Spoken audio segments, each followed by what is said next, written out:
بسم اللہ الرحمن الرحیم۔ السلام علیکم ورحمۃ اللہ وبرکاتہ۔ آج کی آیات بسم اللہ۔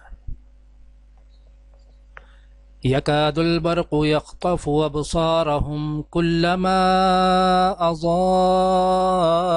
لهم مشوا فیہ وَإِذَا أَظْلَمَ عَلَيْهِمْ قَامُوا وَلَوْ شَاءَ اللَّهُ لَذَهَبَ بِسَمْعِهِمْ وَأَبْصَارِهِمْ إِنَّ اللَّهَ عَلَى كُلِّ شَيْءٍ قَدِيرٌ۔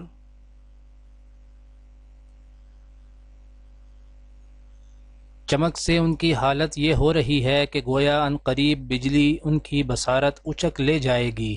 جب ذرا کچھ روشنی انہیں محسوس ہوتی ہے تو اس میں کچھ دور چل لیتے ہیں، اور جب ان پر اندھیرا چھا جاتا ہے تو کھڑے ہو جاتے ہیں۔ اللہ چاہتا تو ان کی سماعت اور بصارت بالکل ہی سلب کر لیتا، یقیناً وہ ہر چیز پر قادر ہے۔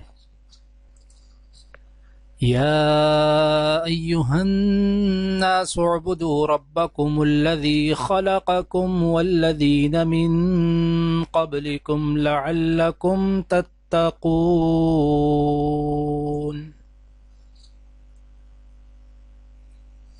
لوگو بندگی اختیار کرو اپنے اس رب کی جو تمہارا اور تم سے پہلے جو لوگ ہو گزرے ہیں ان سب کا خالق ہے۔ تمہارے بچنے کی توقع اسی صورت ہو سکتی ہے۔ آج کی دعا۔ ربنا اغفر لنا ولإخواننا الذين سبقونا ربنا اغفر لنا ولإخواننا الذين سبقونا بالإيمان ولا تجعل في قلوبنا غلا للذين آمنوا ربنا إنك رؤوف رحيم۔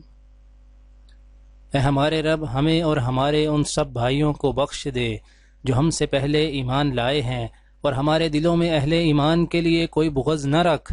اے ہمارے رب، تو بڑا مہربان اور رحیم ہے۔ آج کی حدیث۔